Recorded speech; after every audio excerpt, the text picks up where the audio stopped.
We've been in Grenada now for a few months, and we're getting ready to leave and head west for the ABC Islands about 380 nautical miles away. However, the trade winds are still really light, and we will want a decent breeze so we can sail the whole way there. Luckily, the forecast shows the wind filling in a couple days. To make the best use of our time while we wait, we do what every good sailor should do and pull out the pervasive to-do list. This written list is just a subset of the bigger to-do list. When it gets written on paper, the intention is to complete all, or at least most of the items on the list quickly. While the written list remains out, the written list is top priority. This is an important distinction from the bigger list, usually kept saved on my phone, because every sailor knows that the bigger list will never get fully completed. First on our list is to replace our Seagull water filter.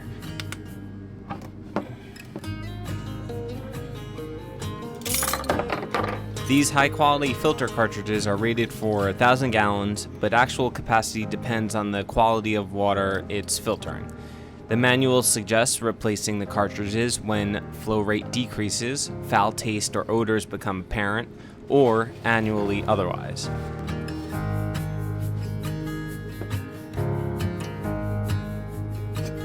I haven't noticed any of these conditions, but it has been over a year since I installed the filter, so I figured it was time to replace.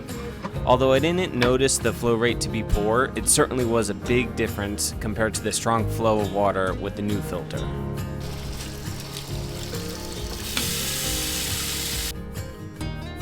A quick leak check, and it's time to check that one off the list. Next up is to replace the mainsail sheet and topping lift shackles with soft shackles.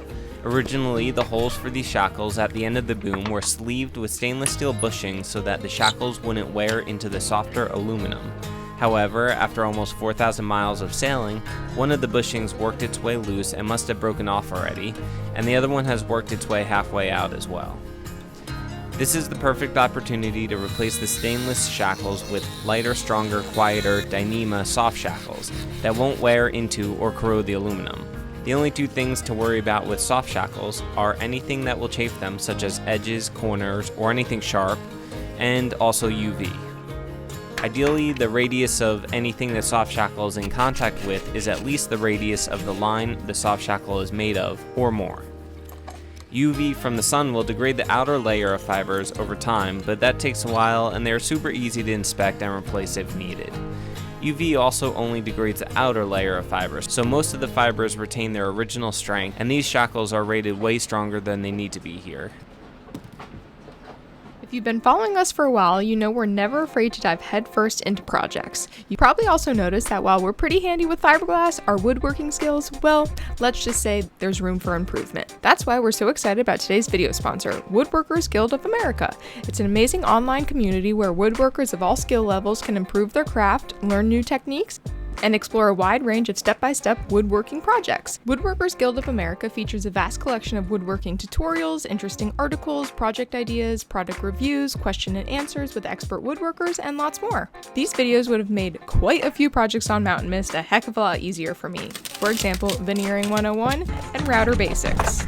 This will be the end of me. And the ABCs of hand plane use would have been really valuable to watch before going into our canoe build. So if you're looking to fine-tune your woodworking skills or start a new hobby, don't miss out on this special deal from Woodworkers Guild of America. For a limited time, the first 1,000 members who click the link in the description can get a full year premium membership for just $1.49. That's a great deal for the wealth of knowledge that you will have access to. Huge thank you to Woodworkers Guild of America for sponsoring this video and for you guys for watching.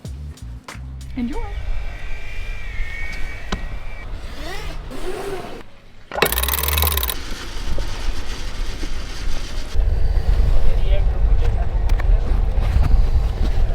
Alright, we got this chafe right on the batten sleeve from when we are sailing downwind, and this is rubbing, touching up against the shroud up there.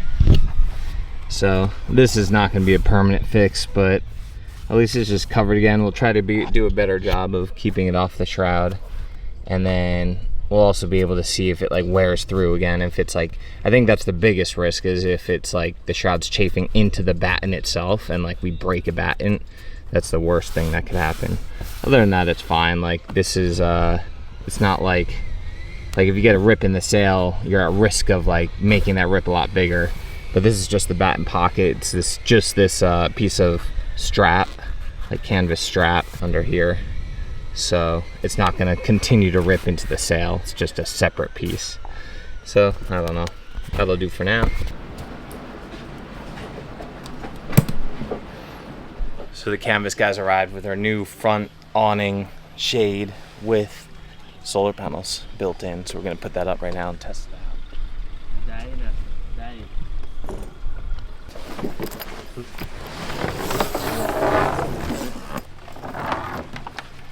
So these guys sewed the zippers right onto the edge of these panels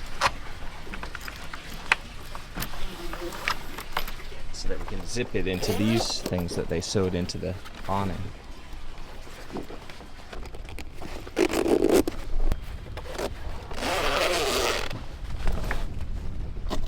I like how you even have the flap over. That's great.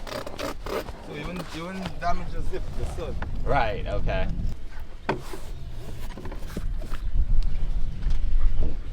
So we'll let those guys get the shade up.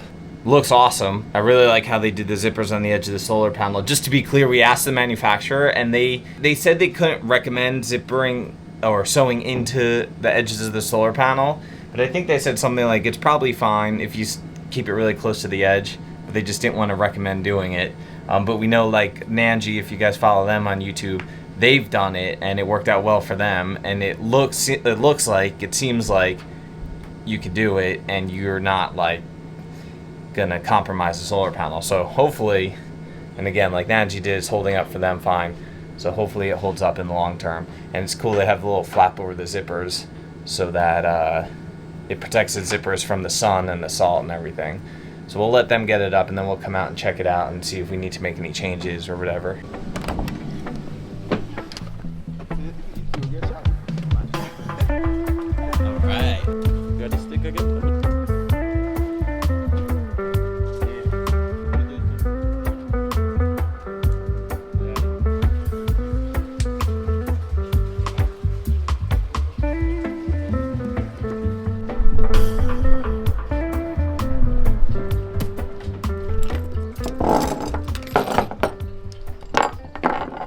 This is our Mantis chain hook that we normally use.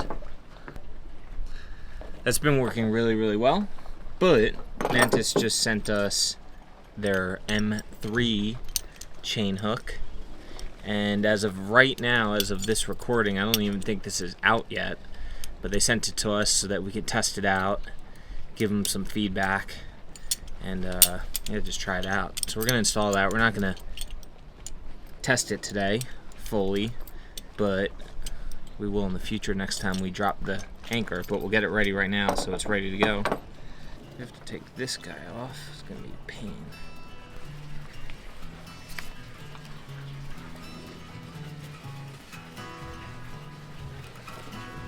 Alright, got the old one off. Just unscrew the shackle here.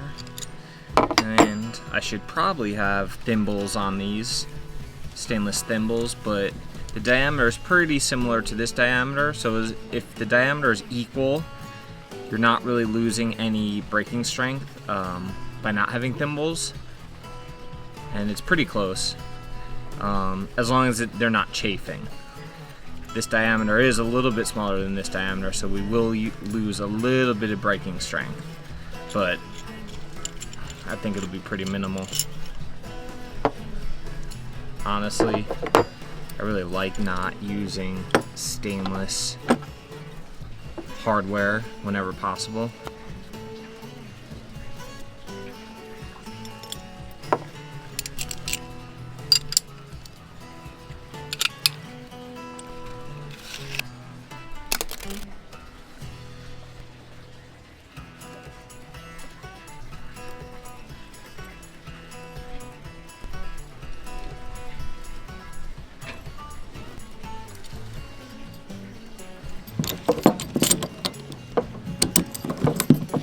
That's what's gonna hold our chain to the bridle.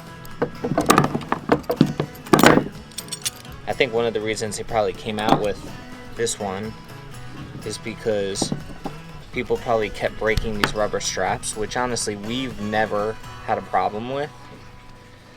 We have a technique that doesn't put any strain at all on that rubber strap, and it's worked really well, but I have heard of people breaking them. So there's no breakable parts on here, which is cool.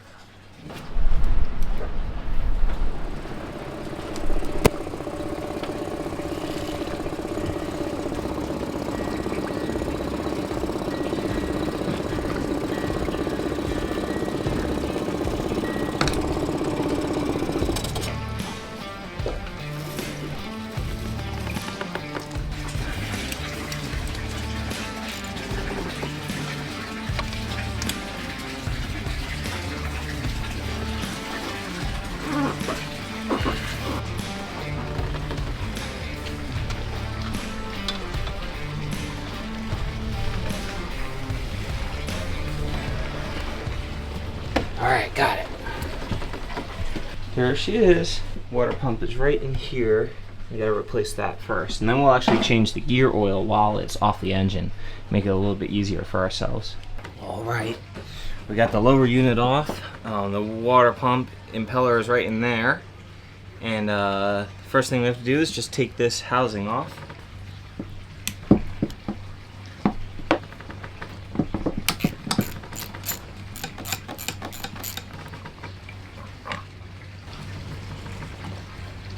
And there's a key here, an alignment key. Just make sure I get that out and don't lose it. And here's the impeller in this housing. No broken blades or anything. Not even cracked or anything. No cracked blades. Definitely like set, but no cracked blades, no broken blades. Still pretty pliable. Here's a new one. So we'll just slide this on the shaft here, all the way down. We'll put that key back in position here and line that up with the keyway on the impeller. Perfect. And then I'm gonna get a little dish soap on here just to help with that initial lubrication. And we'll just put this inside the housing.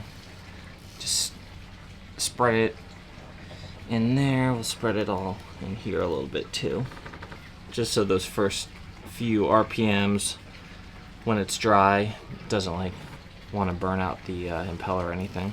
All right, we'll put this housing back on, and I'm gonna spin this shaft clockwise while I bend these blades so that they bend in the correct direction. Although I have heard it doesn't matter, they just will flex back in the opposite direction if it's the wrong direction.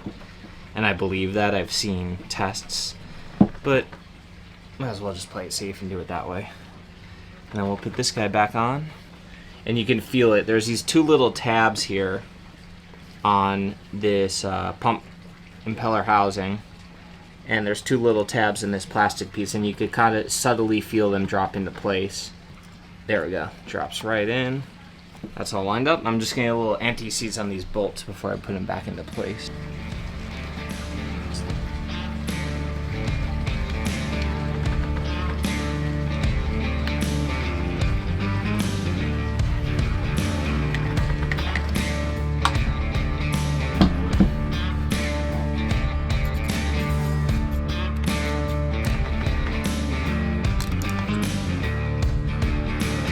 Got pretty eaten up. There's the new zinc, nice and clean, good fit.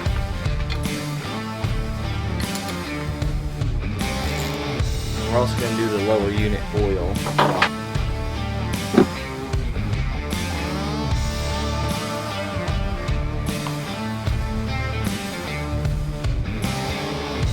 Probably get more out this way than any other way.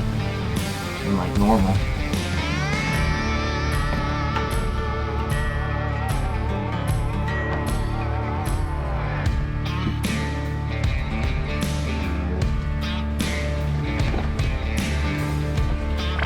Boom. There it is. Yep.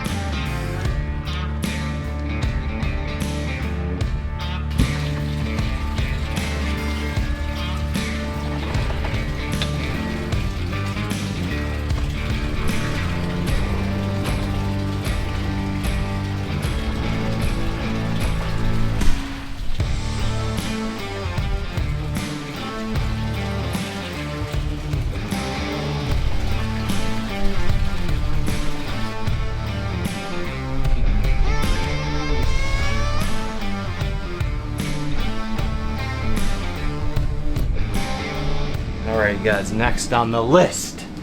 So we have a 2-burner stove on this boat, and it's actually been working pretty well, but cosmetically it hasn't been holding up, and we've had some paint chips, which that's been bothering you a lot. It hasn't necessarily been bothering me, but I mean, You make me sound like a princess. It's No, only bothering me because think- it started chipping and peeling like the second time we used it. Like a brand new stove peeling off the second time we used it. It's just not supposed to be like that. yeah, I agree. I'm not making you sound like Prince. I'm making me sound like a freaking ogre that doesn't care about stuff that's not perfect. You're an ogre.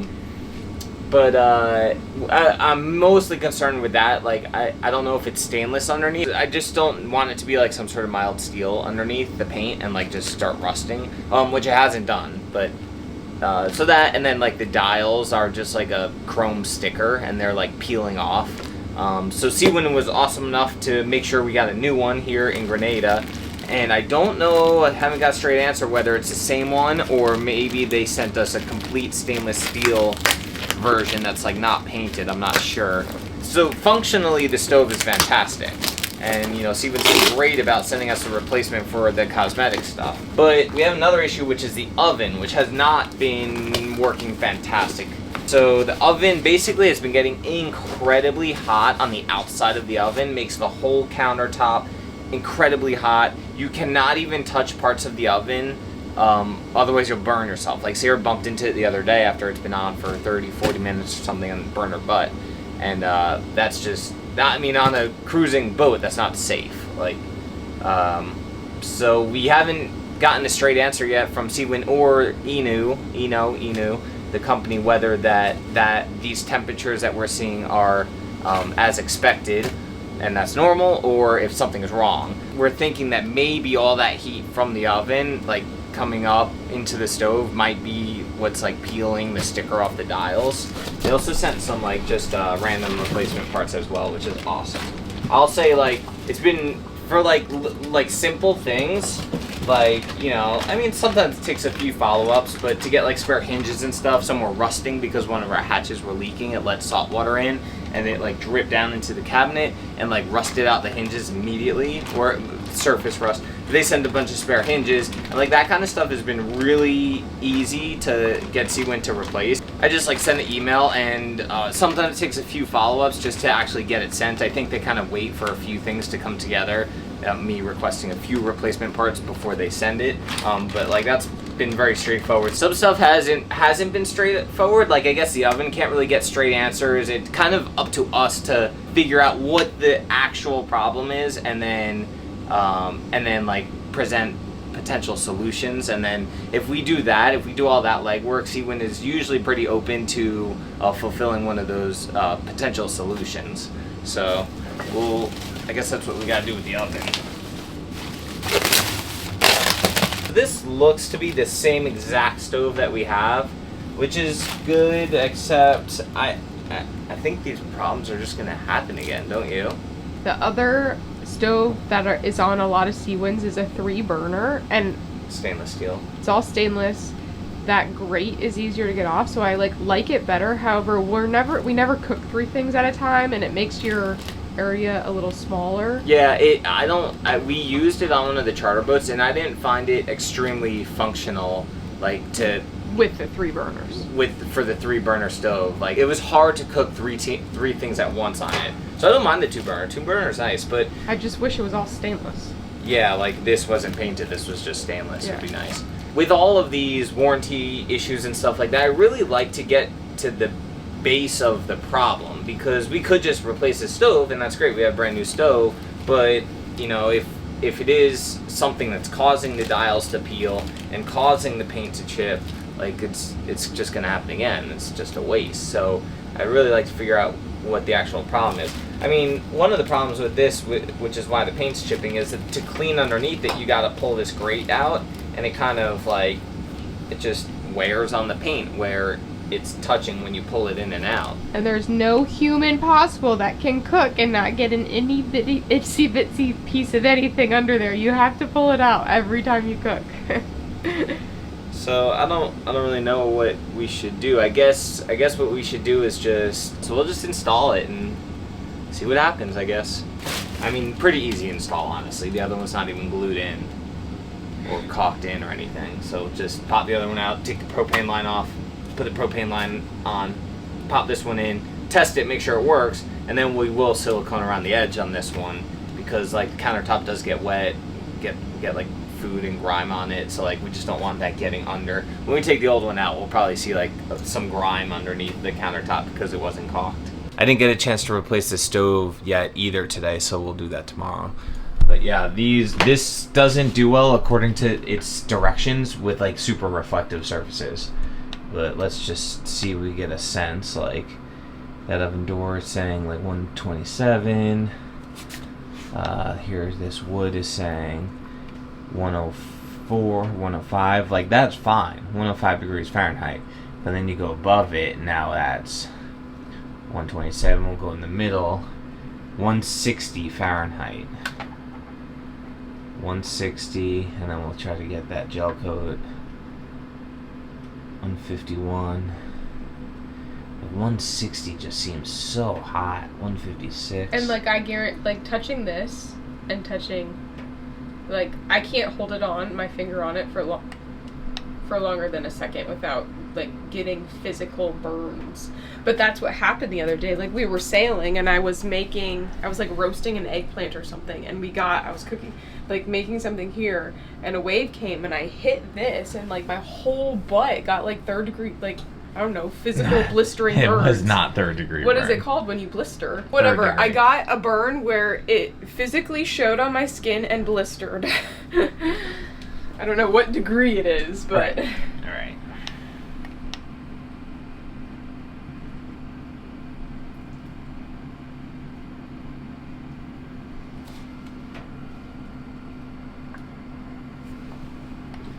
Yeah.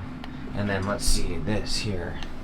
So the stove has been on a little bit, 145, but not much. So like this I can barely touch to get it. I just had to reheat this and I like that. Right, yeah. And that's why we think this like chrome dial is like peeling. Can you see it in the picture? Yeah. It's like bubbling. But that's, yeah, 147. That dial itself there, 130. It was higher before. It's off. 130 or something on it, right on that dial itself. But that doesn't happen when the stove is on, just when the oven is on. This part actually gets really hot. This is the, like, this oven's there. This is like that, you know, the bulkhead next to it or whatever.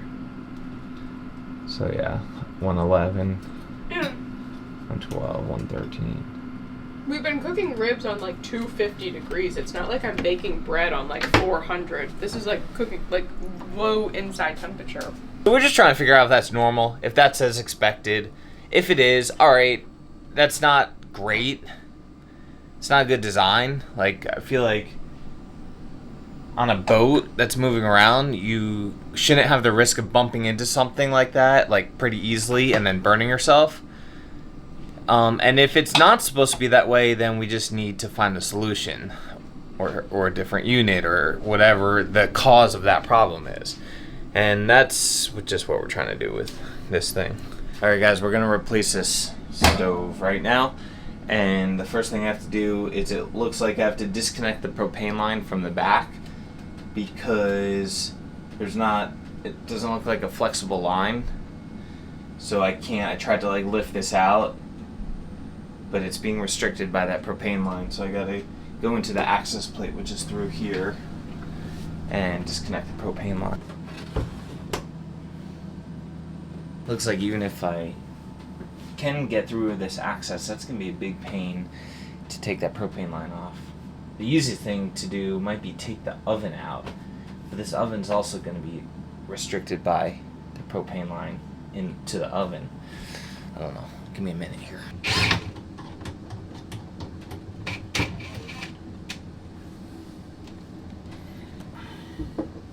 This is the shelf I made for this cabinet.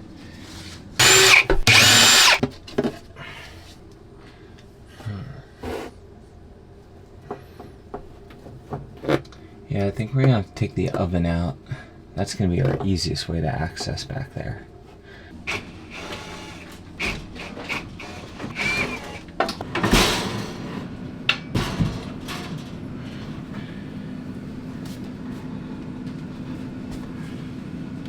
It's so dirty in here.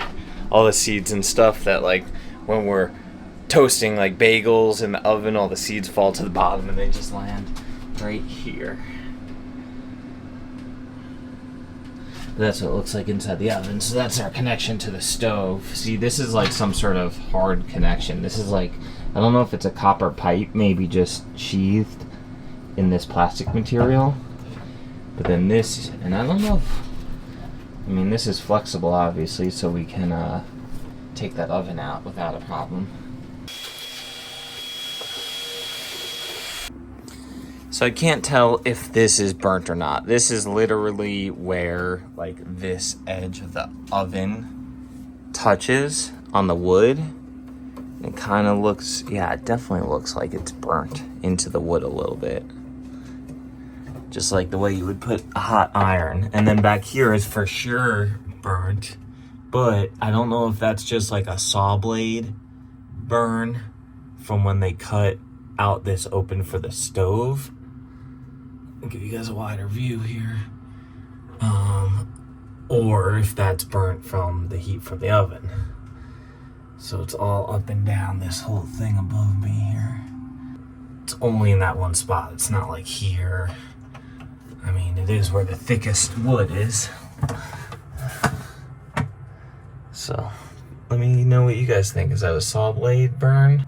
Or is that just outside heat burning it?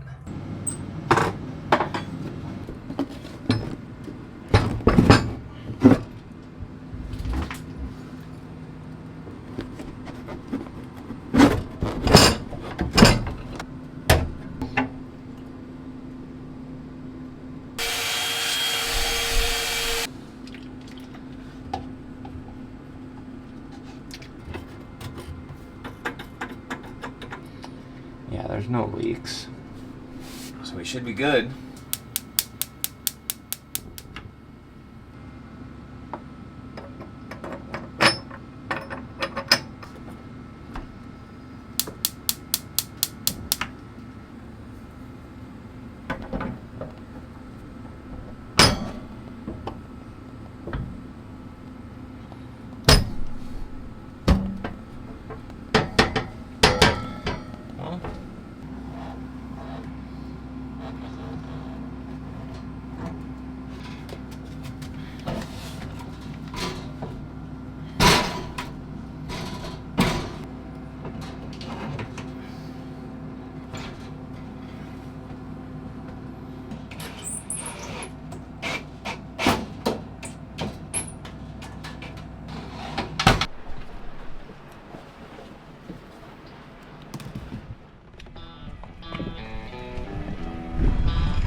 Sierra has her own to-do list, but she was kind enough to help me with my list by hopping in the water and cleaning the bottom of the boat. We always try to clean the bottom of the boat and running gear really well right before any passage to minimize drag and also inspect and make sure everything is in check under the waterline.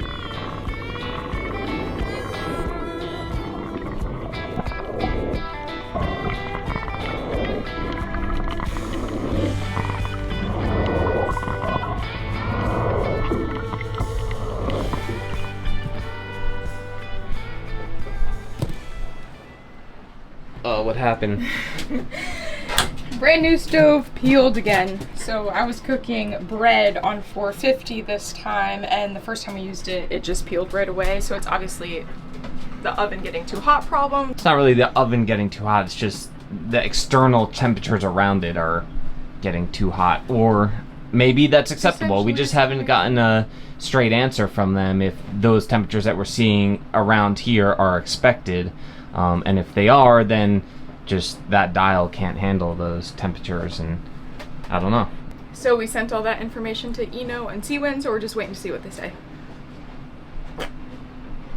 It's Jetty's least favorite part of any trip.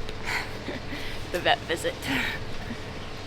We have to get an international health certificate, Bonaire, and she's also up for a couple of vaccines, so she's got to get some shots today.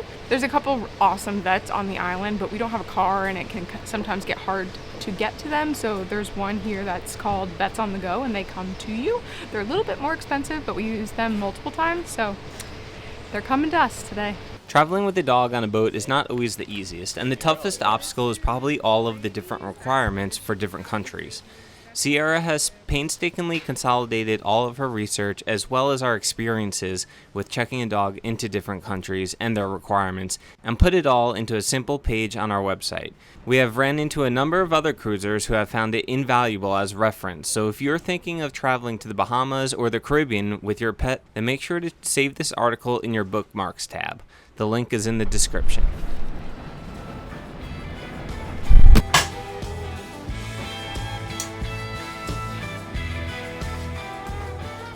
The wind is forecasted to be back by tomorrow, and we're planning for our departure. One of the last things to do on the list is to check the engine fluids, including engine oil, sail drive gear oil, and coolant reservoir.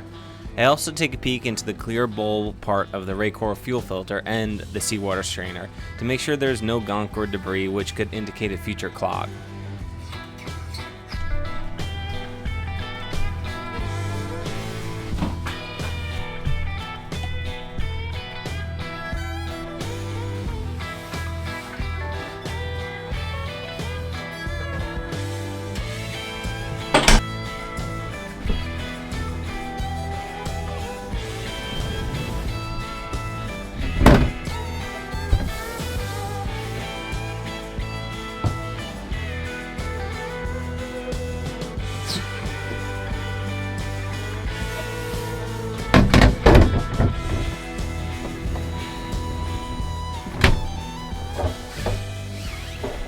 The written to-do list is now complete, and with it, a good chunk of the bigger to-do list.